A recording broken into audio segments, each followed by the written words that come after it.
Hadir, Pak. Siap, di depan duduknya nih, Pak. Oh ya, Linda, ada Linda?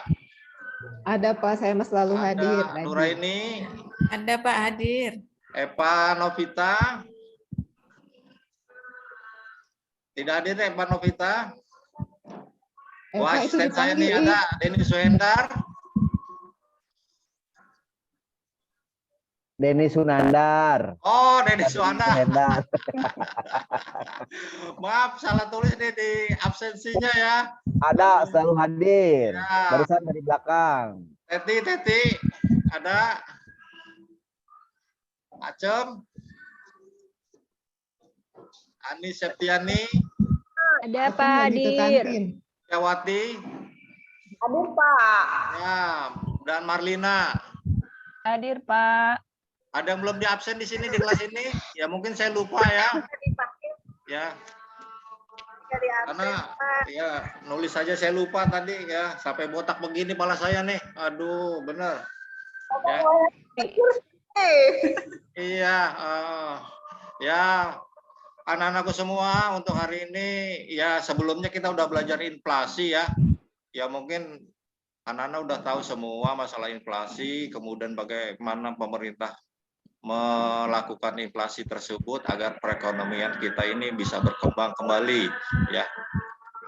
Untuk kelanjutannya dari pelajaran inflasi ini kita akan belajar masalah kebijakan daripada moneter dan kebijakan daripada fiskal.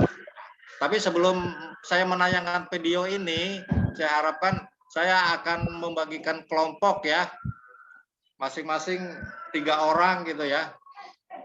Ya, Marlina dengan Widiawati, Manis Septian itu kelompok 1, Acem, Teti, dan ini Andar itu kelompok 2, Eva Novita, Nuraini, Linda, dan Lisula kelompok 3. Ya, ini saya bagi untuk kelompok-kelompoknya agar nanti setelah penayangan video ini kita melakukan diskusi, gitu ya. Ya, mohon asisten saya. Ya, Denny Sunandar untuk menayangkan masalah materi kebijakan moneter dan fiskal. Ya, silakan asisten. Tolong diperhatikan ya, anak-anakku semua. Inilah videonya.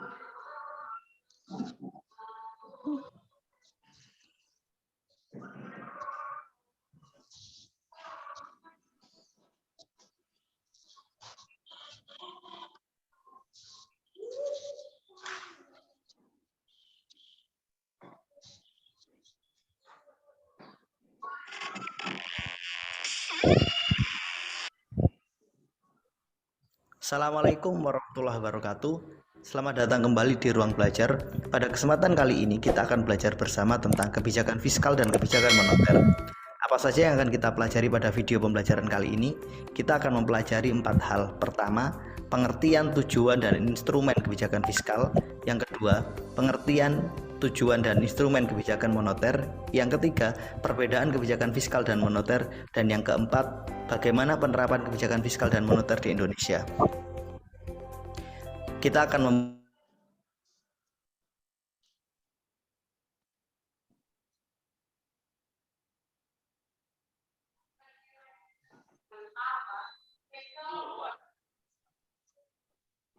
Jaringan Pak. Oh, gimana nih asisten? Intinya jaringan itu Pak. Oh, jaringan ini ya. Waduh.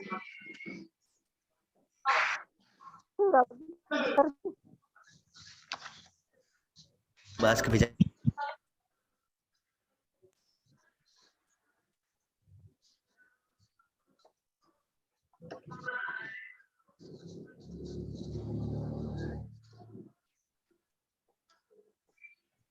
Ya, maaf Bapak Ibu, ini jaringannya ternyata ada masalah. Padahal WiFi kita sudah di atas pohon kelapa nih, anak-anakku semua. Jadi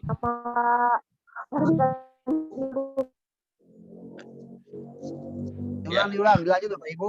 Ada gangguan. Bentar ya Bapak, lagi di set sama asisten dulu ya. Ya, Pak. Inflasi. Dan yang terpenting yang keempat adalah menjaga stabilitas ekonomi. Instrumen kebijakan fiskal. Ada dua instrumen utama kebijakan fiskal, yakni pengeluaran negara dan penerimaan negara. Pengeluaran negara merupakan semua pengeluaran yang dilakukan oleh pemerintah untuk berbagai kegiatan operasional, pembangunan, dan kegiatan lain yang dilakukan oleh negara secara tidak langsung lewat pemotongan harga atau biaya. Sementara insentif merupakan pemberian bantuan uang kepada rakyat oleh negara secara langsung, misalkan pungutan yang dilakukan oleh pemerintah terhadap barang impor ataupun ekspor, serta terhadap barang-barang tertentu yang diatur khusus oleh undang-undang, misalkan rokok. Yang ketiga adalah penerimaan negara bukan pajak, misalkan penerimaan negara berasal dari sitaan, denda, dan lain sebagainya. Dan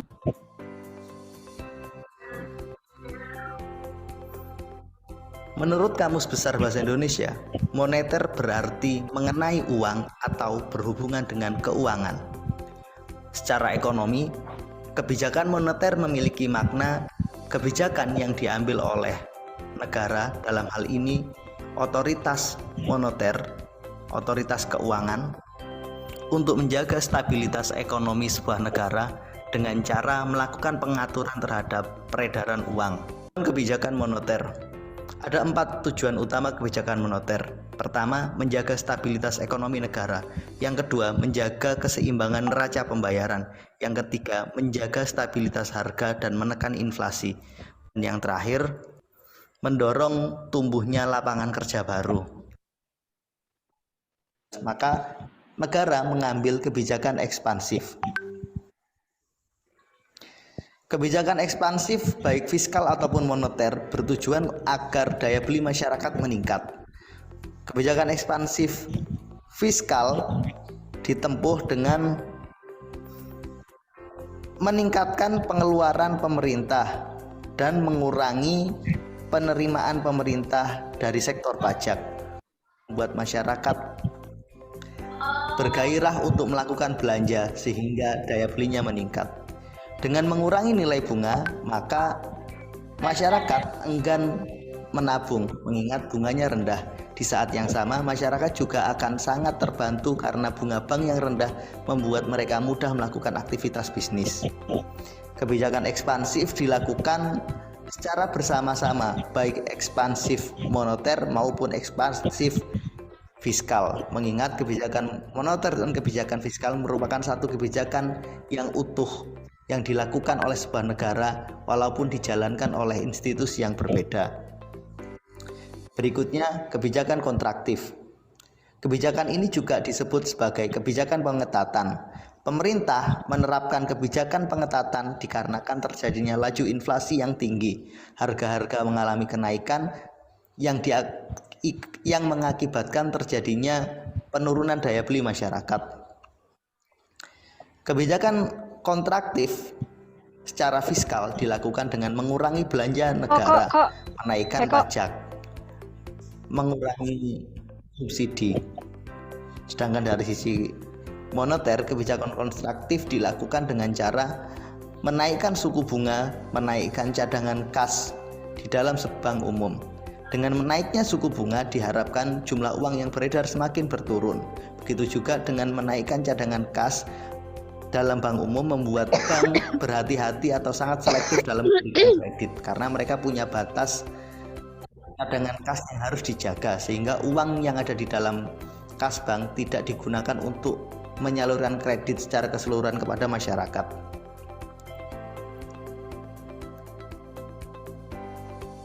Perbedaan kebijakan fiskal dan kebijakan moneter. Sejatinya, kebijakan fiskal dan kebijakan moneter memiliki tujuan yang sama, yakni membangun dan menjaga stabilitas perekonomian sebuah negara. Namun dalam prakteknya memiliki sedikit perbedaan. Dari sisi pelaksana, kebijakan fiskal dilaksanakan oleh pemerintah, dalam hal ini presiden, yang dibantu oleh para menterinya. Sedangkan kebijakan moneter dilaksanakan oleh Bank Indonesia. Dari sisi instrumen utama kebijakan fiskal adalah aspek pengeluaran dan penerimaan negara. Sedangkan instrumen utama kebijakan moneter adalah penetapan nilai suku bunga, penetapan cadangan kas pada bank umum, dan operasi pasar terbuka. Bagaimana penerapan kebijakan fiskal dan kebijakan moneter di Indonesia?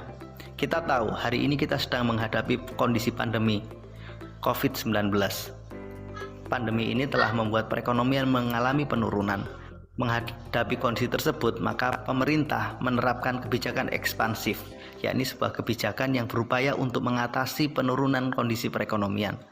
Kebijakan ekspansif secara fiskal ditunjukkan dengan meningkatkan pengeluaran negara. Negara meningkatkan anggaran pengeluarannya dengan berbagai cara. Negara memberikan berbagai insentif kepada rakyat untuk menghadapi kondisi pandemi ini. Berdasarkan data yang diperoleh, diketahui bahwa 2018 adalah 6%, kemudian pada Desember 2019 adalah 5%, di periode 2018 ke periode 2020. Ini menunjukkan bahwa Bank Indonesia benar-benar menerapkan kebijakan ekspansif.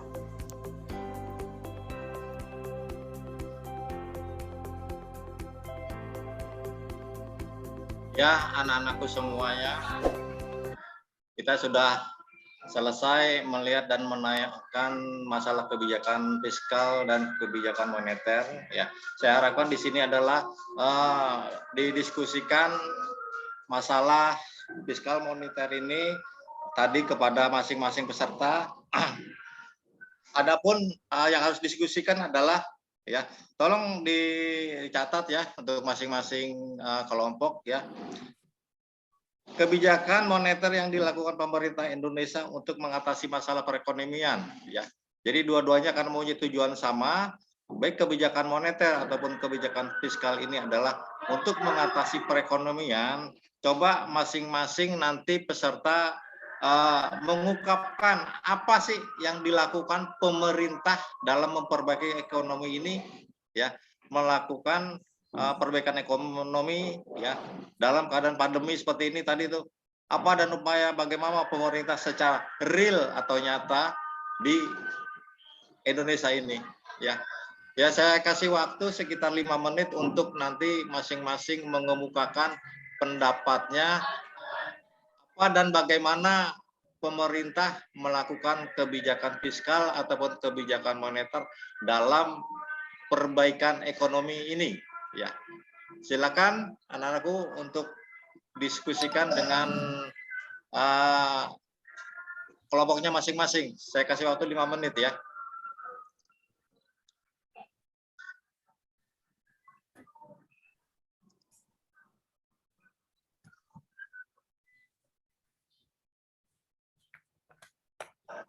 Ya, sudah semuanya untuk mendiskusikan apa dan bagaimana sih secara real itu pemerintah melaksanakan perbaikan ekonomi dalam keadaan pandemi seperti ini. Ya, kelompok 1 coba. Bu Marlina, setelah melihat tayangan-tayangan video tersebut, mungkin sudah terpikir di kelompoknya, oh ya pemerintah melakukan ini nih selama pandemi ini. Tadi sudah dijelaskan. Iya Pak, dikit lagi. Dikit lagi. Oh iya. Saya Pak, boleh Pak? Oh boleh, silakan Bu. Upaya pemerintah memperbaiki ekonomi itu melakukan pinjaman nasional Pak, terus pemindahan pelabuhan ekspor, kemudian mendorong pengusaha swasta. Iya. Itu terus. Pak, salah satunya Pak tindakan dari pemerintah untuk memperbaiki perekonomian Pak.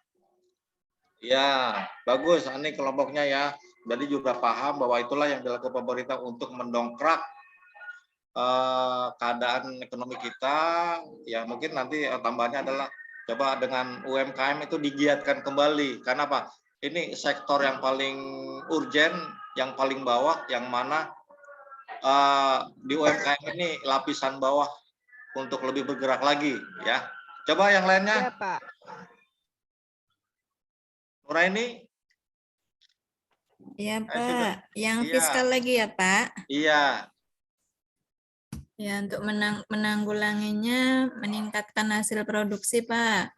Iya, produksi apa nih? Ya, produksi apa saja, bisa tekstil, bisa apa, hasil pertanian. Kemudian mempermudah masuknya barang impor, Pak.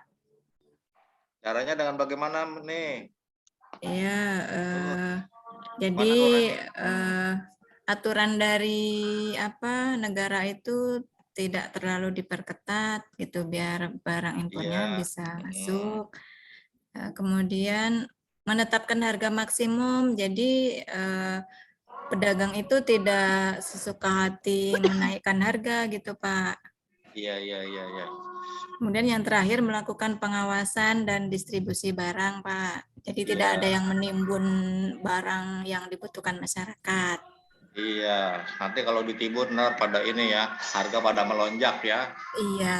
Punya keuntungan yang banyak. Itu aja, Pak. Iya. Mana yang lain, kelompok yang lain coba? Ini baru 2 kelompok.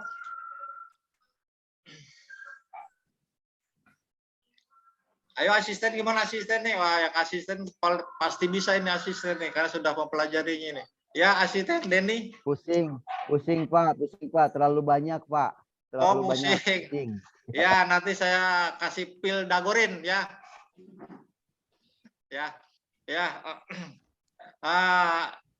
Nanti ya alhamdulillah sudah paham semua apa daripada kebijakan moneter dan fiskal itu. Nanti akan saya berikan terakhir adalah penugasan buat kalian semua, sehingga nanti untuk minggu depan kalian sudah bisa mengumpulkannya. Ya, tugas itu tugas proyek ya. Susun laporan yang tadi ya ke masalah kebijakan moneter dan kebijakan fiskal kepada dibuat, diketik ya di kertas ukuran A4, from time remonnya 12 spasinya setengah, itunya 12 ya, ukuran daripada ininya ya. Saya rasa untuk pelajaran hari ini sudah selesai, dan penugasan juga saya harapkan dikumpulkan minggu depan. Yang sudah saya perintahkan itu masalah spasinya, ukuran kertasnya, masalah hurufnya ya. Untuk mengakhiri daripada pelajaran ini ya, saya harapkan kita berdoa kembali agar apa yang sudah kita pelajari hari ini bisa paham dan bisa mengerti, dan kita tetap diberikan kesehatan dan tetap semangat. Ya, asisten Denny Suenanal, pimpin doa untuk yang penutup ini. Baik Pak, mengakhiri pembelajaran kali ini, berdoa dalam hati, mulai. Selesai. Bisalam. Assalamualaikum warahmatullahi wabarakatuh. Assalamualaikum warahmatullahi wabarakatuh. Ya Bu Farida, tolong diberikan masukan sarannya untuk saya nanti untuk PPL. Kasih komentar dulu. Baik Bapak Ibu, mohon maaf tadi sempat nutup kamera ya sambil ngambil sesuatu Pak Ugeng. Iya Bu. Artinya lapar ini mungkin ya. Saya lihat Pak Ugeng, alhamdulillah banyak sekali perubahan yang Bapak tampilkan di Perkiceng. Saya senang. Pertama, Bapak melakukan langkah-langkah sesuai dengan perangkat pembelajaran Bapak. Belajarnya, suasananya udah Bapak ciptakan dengan kondisi menyenangkan ya. PPT-nya bagus, saya suka itu. Jarang yang menggunakan PPT seperti ini Pak. Kan ada tangan menulis itu ya. Itu membuat interaksi dua arahnya itu kenapa? Jadi memang seharusnya guru menciptakan materi pembelajaran ini agar anak-anaknya itu nggak ngantuk gitu. Nah, ini lanjut ya Pak Ugeng. Untuk pendahuluan Bapak sudah menyampaikan sesuai dengan tahapan-tahapannya. Kemudian masuk ke materi inti. PowerPoint-nya sudah kena, materi pada poin-poin tertentu sudah Bapak sampaikan sesuai indikator tujuan pembelajaran. Kemudian penutup juga sudah. Nah, ini yang hanya nanti saran ketika PPL mungkin videonya itu Bapak rancang, mudah-mudahan bisa mengakomodir waktu ya Pak. Kalau ini tadi kan waktunya mungkin sebentar ya. Pak Ugeng, saya senang banyak perubahan tampilan Bapak, suara bagus, dan ini guru-gurunya yang jadi murid juga sudah aktif rupanya, saling membantu. Ya ini memang tutor sebaya itu seperti ini. Mungkin perlu juga Pak, ada nanti di PPL itu diskusi kelompok seperti sebelumnya saya berikan saran. Bapak ada nggak nanti penggunaan video Pak? Video Bu? Pak, Ada 2 sih Bu. mungkin PTT lagi Bu kita video gitu. kalau nanti misal Bapak siapin video, berarti Bapak menerapkan paling tidak mencirikan problem based learning itu harus Bapak nampakkan dengan tahapan Bapak memberikan suatu masalah yang saat ini urgen gitu, berkaitan dengan kebijakan fiskal dan moneter. Misalkan ketika pandemi cari video yang tadi Pak Denny bagus juga itu, menampilkan sesuatu tenaga kerja asing ya, memang itu yang terjadi. Nah, Bapak tampilin mungkin cari video yang menarik yang terjadi persis yang kita alami saat ini. Kalau kebijakan moneter fiskal mungkin tentang ini ya Pak. Perdagangan, maaf, ada nggak Bapak tentang berlakunya misalkan kayak harga-harga naik atau terjadi inflasi, kasus inflasi, kan diatasi dengan kebijakan moneter, bisa itu? Bisa, ada Bu itu. Pelajaran dahulu itu Bu, inflasi dulu, kemudian baru ke sini Bu, gitu. Oh iya. Iya, gitu. Terjadinya inflasi, kemudian adalah akhirnya di sini ada kebijakan moneter dan kebijakan fiskal untuk mengatasi perekonomian tersebut Bu. Iya. Gitu. Ya. Ya, nanti akan saya cari Bu. Nanti Bapak mengemas di PPL, nanti latihan ininya, menampilkan videonya, maksudnya saya itu akan Bapak berikan di awal kayak Pak Denny tadi bagus, ataukah di belakang, yang penting Bapak bisa meramu jamnya itu kurang lebih durasi waktunya ya 30 lah ya. Iya, 30 menit. Saya lihat alhamdulillah ini makin hari makin sempurna kalau saya lihat Bapak Ibu tetap semangat untuk menyiapkan kegiatan-kegiatan ini dengan pasti tanpa henti-hentinya ini. Berpikir, bertanya, berkonsultasi. Nah, memang itu pair teaching yang kita harapkan seperti itu. Ya, terima kasih Pak Ugeng. Mungkin saya nggak banyak sampaikan untuk Bapak, karena Bapak sudah banyak melakukan persiapan-persiapan yang bagus gitu. Ya, makasih Bu. Iya Pak. Iya Bu. Terima kasih buat asisten Pak Denny Sunandar. Salam. Sama-sama Pak. Sama-sama.